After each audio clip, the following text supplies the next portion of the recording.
আসসালামু আলাইকুম। আমি ডিপ্লোমা কৃষিবিদ মাহমুদুল হাসান। এই মুহূর্তে আমি দাঁড়িয়েছি একটি তরমুজের মাঠে।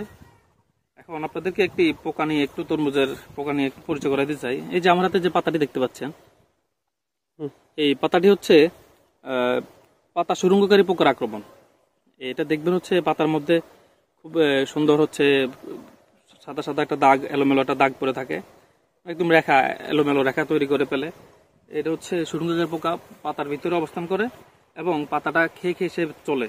যদি একটু আমি আপনাদের কাছ থেকে দেখাই, পোকাটা ভিতরেই থাকে। এই যে এটা হচ্ছে পোকা, এই যে পোকা, সে হচ্ছে খেয়ে খেয়ে আস্তে আস্তে সামনের দিকে আগাচ্ছে।